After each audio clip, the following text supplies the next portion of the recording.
Supreme court की कुछ खबरें मैं आपको हाईलाइट आज करना चाहूँगा, फिर चलते हैं महमूद साहब के पास, उनसे जवाब भी लेते हैं।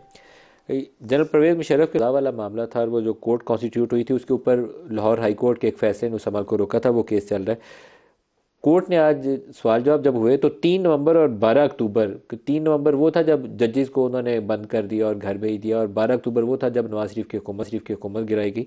तो वहाँ पे चीफ जस्टिस काजी फायजी साहब और जस्टिस अतर मिनल्ला उनके दरमियान में कुछ जुमलों का या कुछ मुकालमा आपस में हुआ इस इशू पे।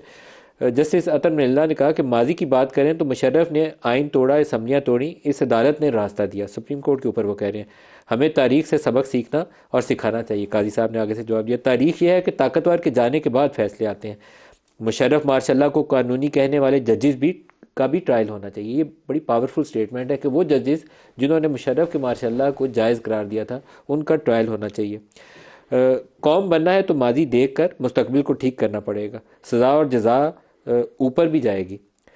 वकला क्यों नहीं पूछते कि आइन तोड़ने वाले जजेस की तस्वीरें यहाँ क्यों लगी हैं। ये अगर चीफ जस्टिस साहब ये फैसले पे अमल दरामद कर देना तो शायद आइंदा से कोई जज ये फैसला नहीं करेगा कि जनरल परवेज़ मुशर्रफ को आइन में 3 साल तरमीम करने का इख्तियार दिया। ये हमारी सुप्रीम कोर्ट का ही फैसला था। इफ्तिखार चौधरी साहब भी उस बेंच का हिस्सा थे। तो आज काजी साहब ने क्या कहा है कि उन जजेस की तस्वीरें यहाँ क्यों लगी हैं। आई विश के वो तस्वीरें उतारने का कोर्ट ऑर्डर दे दे और कुछ भी ना करे, सिर्फ वो तस्वीरें उतरवा दे। आइंदा से कोई जज ऐसा गैर कानूनी काम, गैर आइनी काम नहीं करेगा। जज ही यहाँ बैठकर क्यों पॉइंट आउट करें। मीडिया की भी जिम्मेदारी है, इनका भी एहतसाब होना चाहिए। बताएं कितने सहाफ़ी मार्शल्लाह के हामी कितने खिलाफ थे। जब कोई मजबूत होता है इसके खिलाफ कोई नहीं बोलता। जस्टिस अता मिल्ला ने कहा। महमूद मौलवी साहब, क्या ये एहतसाब मल्टीपल केसेस हैं। 190 मिलियन पाउंड वाला केस भी इसी में है। सुप्रीम कोर्ट ने वो पैसा वसूल करके उसमें भी गैर आइनी काम किया हुआ है।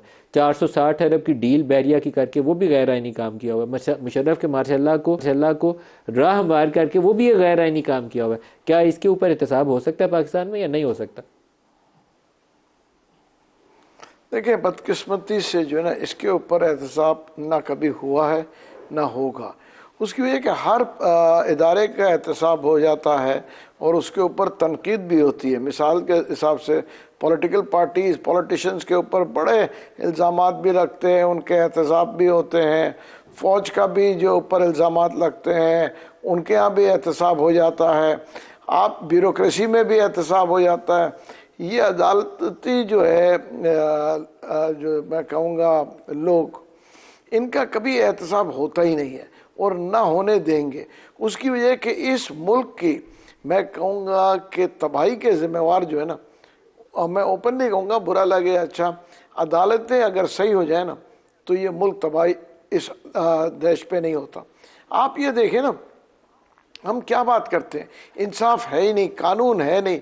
जो आवाम को मिले, जो गरीब आदमी को नहीं मिलता है, जो बड़े लोग हैं उनके लिए तो कानून है, बड़े बड़े वकील हैं, एक आम आदमी के लिए क्या है। अगर सज़ा और जजा की जो है हो यहाँ पे इंसाफ, तो फिर ना लोग कानून तोड़ेंगे ना जो है ये मुल्क की हालत होगी। एग्जाम्पल आप ले लें, यहाँ से 1 घंटे के रास्ते पे दुबई है, वहाँ रात के 3 बजे कोई सिग्नल नहीं तोड़ता।